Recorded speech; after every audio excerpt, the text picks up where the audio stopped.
আসসালামাইকুম। ওয়ালাইকুম আসসালাম। হ্যাঁ আপু, কেমন আছো? এই তো আলহামদুলিল্লাহ, আপনার দোয়ায় ভালোই আছি। ও দেখ, তোমার নাম আর দেশের বাড়ি আরেকবার বলবা। আমার নাম নদী, আমার দেশের বাড়ি পাবনা কাশীনাথপুর। পাবনা কাশীনাথপুর, তোমার নাম হ্যাঁ। হচ্ছে নদী। হ্যাঁ, তোমার ফ্যামিলি থেকে কে আছে আপু? আমার ফ্যামিলিতে আমার মা বাবা বেছে নেই, আমি আর আমার দাদি আছি। তোমার দাদি আর তুমি। তোমার হ্যাঁ। দাদির অনেক বয়স হয়ে গেছে না? হ্যাঁ, আমার দাদির তার বয়স কি শরীর পিন্ডা ভালো আছে না অসুস্থ? এই মোটামুটি মানে কোনো আছে। রকম দিন হ্যাঁ। যায় আর কি। তাহলে তোমার দুশ্চিন্তা হয় না যে তোমার দাদি মারা গেলে তুমি তো কাগজ থাকবে, দুনিয়ার একদম একা হ্যাঁ, হওয়া তা যাবে? অবশ্যই মনে অনেক হয়। টেনশন হয় না? হ্যাঁ, অনেক টেনশন তো হয়। তোমার ছোটোবেলা থেকে মনে হয় অনেক কষ্ট, অনেক হ্যাঁ, তা কষ্ট করে বড় হয়েছো।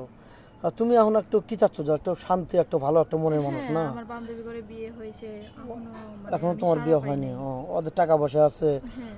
এজন্য বিয়ে শাদী হয়ে ওদেরকে বাচ্চা কাচ্চা হয়েছে? হ্যাঁ, বাচ্চা কাচ্চা হয়েছে, বিয়ে শাদী হয়েছে, বাচ্চা ও, কাচ্চা হয়েছে। সাথের বান্ধবীর অনেক সবাইকে বিয়ে শাদী হয়ে বাচ্চা হ্যাঁ। কাচ্চা হয়ে গেছে।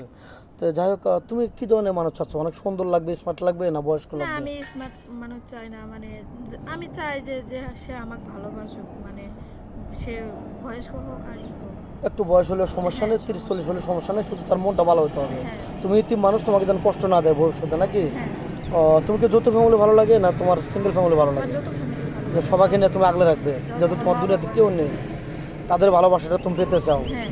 আর তাদেরকে তুমি আগলে রাখতে চাও, এরকম হ্যাঁ। তোমার মন মানসিকতা, নাকি? তুমি তো মুসলমান, নামাজ কালাম পড়া হয়তো, হ্যাঁ, আমি মুসলমান, কোরআন শরীফ নামাজ পড়তেও পড়ি। জানো হ্যাঁ, তো না? কোরআন শরীফ পড়ি। আমাদের অনেক প্রবাসী ভাই আছে, তারা বলে যে কোনো কোরআন শরীফ পড়া বা নামাজ পড়ানোর এরকম আমি আমাদেরকে দিবেন। তো তুমি যখন ইতিম, নামাজ কালামও পড়ো, কোরআন শরীফ পড়া হ্যাঁ, জানো, মা বাবা তাহলে বেঁচে তুমি আছে। তো অনেক সুন্দর ভালো মানুষ পাবে ইনশাল্লাহ।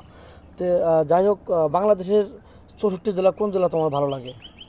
আল্লাহ পাকের ইচ্ছায় আমার সব জেলায় ভালো লাগে। যে জেলায় বিয়ে হোক আমার কোনো আপত্তি নেই, হ্যাঁ। নাকি? মানে তোমার যেখানে বিয়ে হোক তোমার কোনো প্রবলেম নেই। না, আর কোনো প্রবাসী যদি তোমাকে বিয়ে করে বাইরে নিয়ে যেতে চায়, তুমি কি কোনো প্রবলেম মনে করবে? না, কোনো প্রবলেম মনে করবো না, কোনো চলবে। সমস্যা নেই না? না, তোমার দাদিকে কি খরচ দিতে হবে, না শুধু তোমার খরচ দিলে হবে?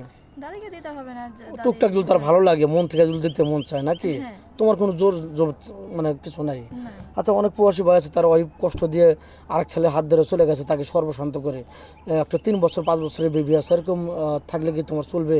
হ্যাঁ, চলবে। বিয়ে করবে তো? হ্যাঁ, বিয়ে সত্যি করবো। বলছো এগুলো? হ্যাঁ, সত্যি বলছি। ও, আচ্ছা, যাই হোক, অনেক সুন্দর কথা বলছো। তো যাই হোক, তোমাকে কোনো প্রবাসী ভাই বিয়ে করে বাংলাদেশে রেখে গেলে তুমি কি পরকীয়ায় লিপ্ত হবে, আরেক ছেলের সাথে পরকীয়া করবে নাকি? না, পরকীয়া করবো না। স্বামীর মর্যাদা দিতে পারবে তো? স্বামীর মর্যাদা দিতে পারবো। পারবে সত্যি? হ্যাঁ, পারবো সত্যি। ও, আচ্ছা, যাই হোক, তোমার বাবা মার কথা মনে পড়ে না? হ্যাঁ, অনেক মনে পড়ে আমার বাবা কিন্তু মনে পড়ে তো খালি সে। কান্না ছাড়া তো কোনো কিছু করার থাকে না, না? এই জন্য আমি যত। এই জন্য চাচ্ছ যে যৌথ ফ্যামিলির মধ্যে তুমি শ্বশুর শাশুড়িকে নিজের বাপ মার মতো দেখবে। হ্যাঁ। ও, যাই হোক, স্বামী কষ্ট দেবে না তো? না, না, সে যা চায় সেরকম ভাবে ভালোবাসা হ্যাঁ। দিতে পারবে তো? হ্যাঁ, তা অবশ্যই। ও, আচ্ছা, যাও, তুমি কি ফোন কিনেছো আপু? না, আমার ফোন নাই। আদৌ ফোন কিনো নেই? না, আজও ফোন। ও, মেয়েটার কোনো ফোন নেই, খুব ইতিম মেয়ে, খুবই হতদরিদ্র ফ্যামিলি মেয়ে, খুবই কষ্ট করে বড় হয়েছে মেয়ে।